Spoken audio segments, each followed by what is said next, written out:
Meu nome é Alan Campos Vieira Filho, tenho 18 anos de idade, trabalho como aprendiz auxiliar administrativo numa empresa do distrito, a Oriente Relógio da Amazônia.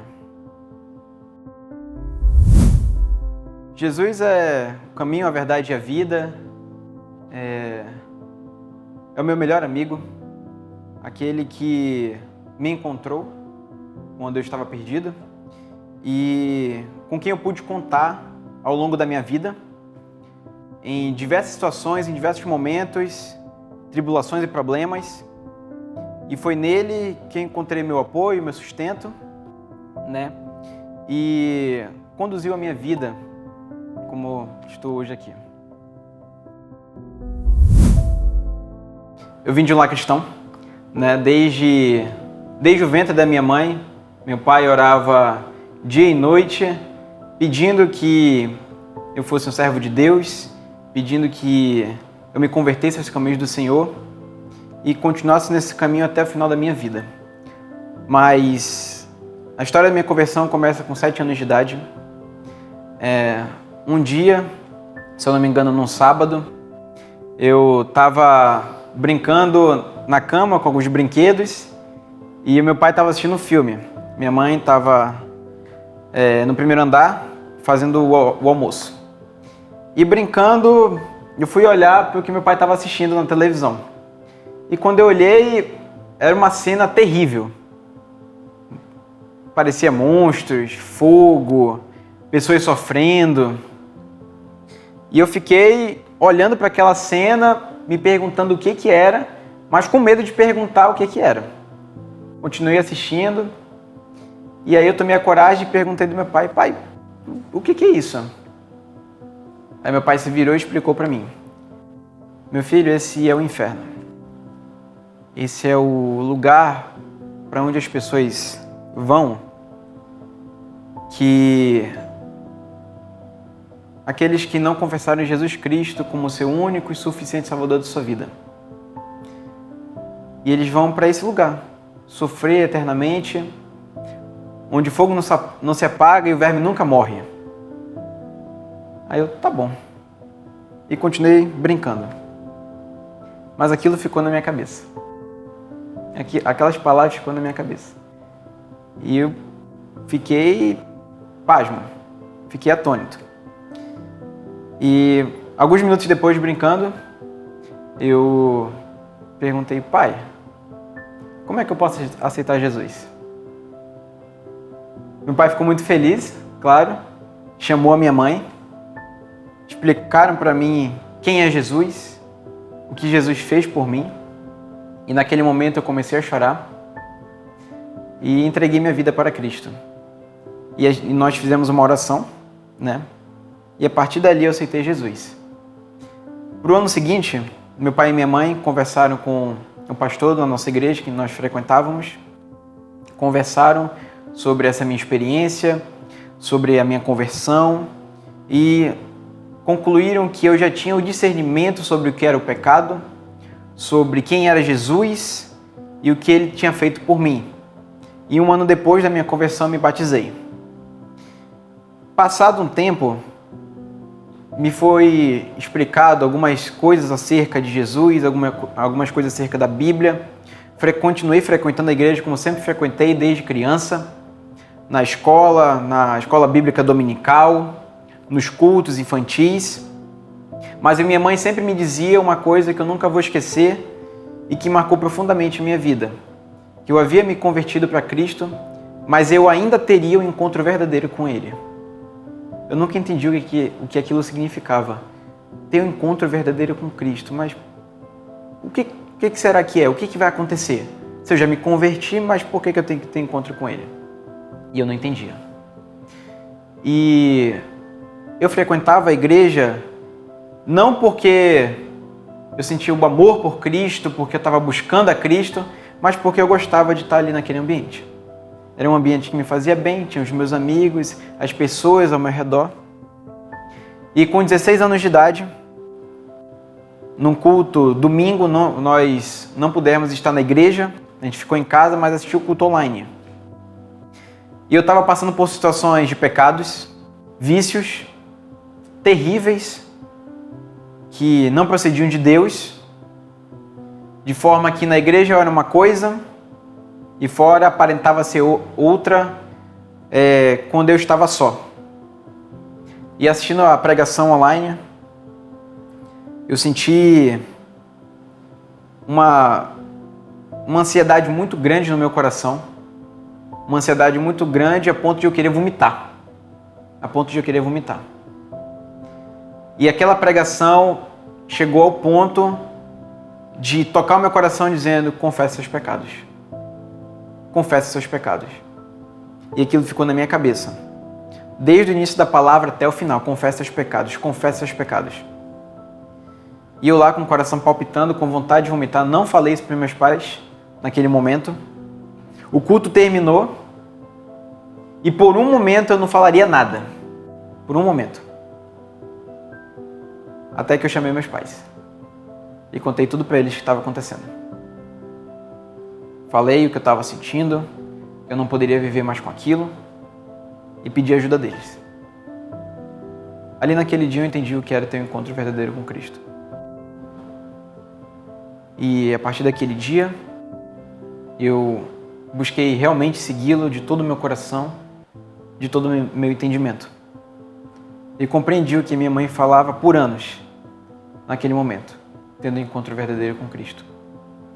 Passei a frequentar os homens valorosos de oração da nossa igreja, compreendi o que era oração, o que era se entregar para Deus de todo o meu coração e que Ele estava ali sempre me apoiando nas horas que eu precisasse. Eu também nunca entendi, desde a minha conversão, por que meus pais, muitas vezes, em muitas situações da nossa família, da nossa vida, tribulações, problemas, eles aparentavam estar tão em paz. Aparentavam estar normais, sem demonstrar fraqueza, medo. E eu ficava me perguntando, como é que eles faziam aquilo? Por quê? E eu não conseguia. Eu chorava, mas não na frente deles. Às vezes eu chorava na frente deles e eles me explicavam: meu filho, confie no Senhor. Confie no Senhor. E eu ficava com raiva daquilo porque eu ainda não entendia. Eu estou confiando, mas olha como está a situação. Ainda não entendia. Mas o caminho da santidade funciona assim. No decorrer da vida cristã, nós vamos amadurecendo na fé e nós vamos entendendo o que Cristo faz no nosso coração e na nossa mente. E eu entendi que Deus, Ele não nos livra nos problemas. Ele nos livra nos problemas. Ele não nos livra das tribulações. Ele nos livra nas tribulações. Então, eu passei a ver aquelas situações como uma prova de fé. Meu filho, confia em mim. Confia em mim de todo o seu coração. Deixa que eu cuido disso para você. E eu experimentei tantos milagres de Deus da minha vida, na vida do meu pai, na vida da minha mãe. E um breve testemunho que mais me impactou em relação a isso foi a doença do meu pai durante a pandemia. Meu pai já tinha contraído H1N1 na época que surgiu, aquela doença. Foi internado, eu era criança ainda, então não compreendia muito bem, mas minha mãe acompanhou todo o sofrimento, assim como a nossa família. E nos tempos da Covid, nós sabíamos que se o meu pai contraísse a Covid, os riscos eram muito grandes de ele não sobreviver. Então, durante 2020, nós nos prevenimos, cuidamos da nossa saúde, não saímos de casa. Mas no início do ano 2021, quando a gente pensava que a onda tinha baixado e que a doença ia parar, veio a segunda onda.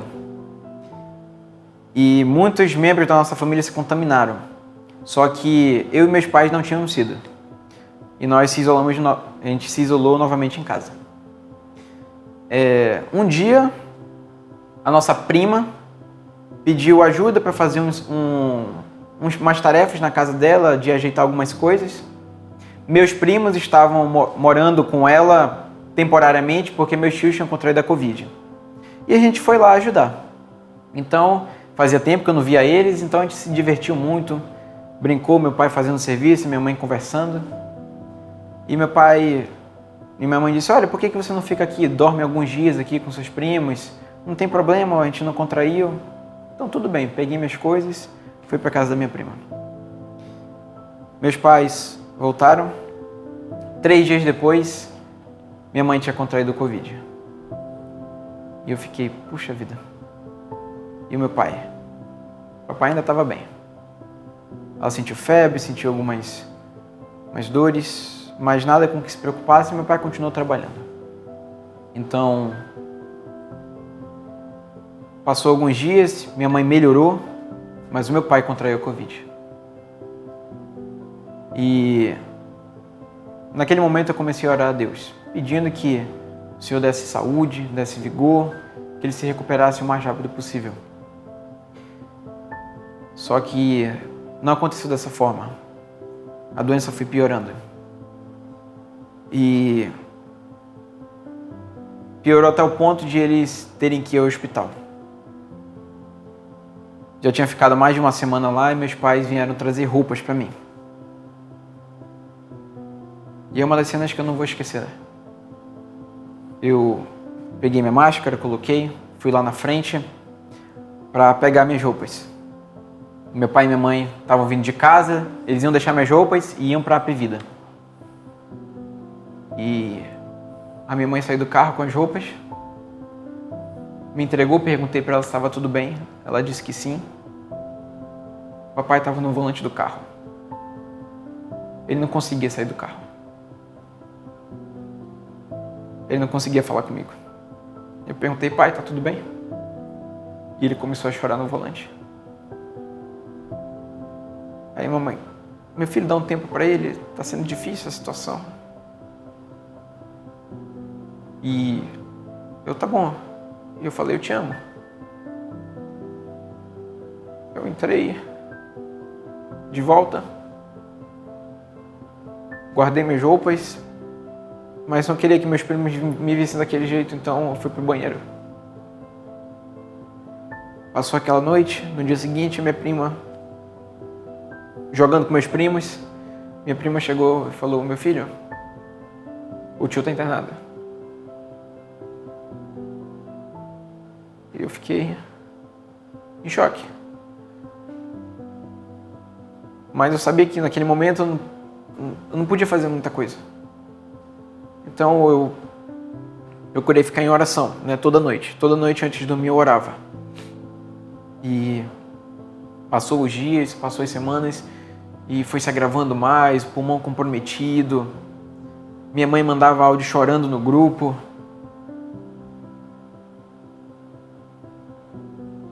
E eu só podia orar. Era a completa dependência de Deus ali naquele momento. Mas também não queria demonstrar meus momentos de fraqueza para os meus primos, que também estavam passando por aquela situação dos meus tios doentes, ficarem daquele jeito junto comigo. Então, continuei orando. As semanas foram passando. Eu fui para a casa da minha prima em janeiro, dia 3 de janeiro, voltei para casa dia 1º de março. Todo esse tempo sem ver o papai e a mamãe. E meu pai foi se recuperando, foi para casa. Mais tarde eu fui saber do que eles tinham passado. Eles não me contavam, falavam que estava tudo bem. Mas ele teve muitos ataques de pânico, dificuldades para andar, respirar. E a igreja deu um grande suporte para a nossa família. Minha prima não é convertida e acompanhou toda aquela situação desde o início. Ela nos ajudou muito. E no final, quando já era o dia para voltar para casa, ela reuniu eu e meus primos e me perguntou, primo, como é que você ficou assim? como é que você ficou em paz? Tranquilo. Eu pensei que o tio ia morrer. Mas você ficou tão bem e reagiu tão bem. E eu falei, Deus. Eu dei o testemunho de Deus naquele momento. Então aquilo foi a experiência mais marcante da minha vida em relação a depender de Deus mesmo nas tribulações e nos problemas. Porque Ele nos sustenta. Ele nos dá força quando não temos mais. Quando os nossos recursos se esgotam, as fontes abundantes de Deus ainda estão disponíveis para nós. E Deus poupou a vida do meu pai. Foi uma alegria muito grande quando eu voltei para casa, né? Muito grande mesmo. Meus primos iam para casa deles e que a gente tinha vencido aquela situação por conta de Deus. Por conta de Deus. Então agora, com tudo que eu aprendi, com todas as experiências com Deus, eu sempre busco me lembrar do que Ele fez por mim, tanto na cruz como na minha vida agora, e o que Ele pode fazer em determinada situação, em determinado problema.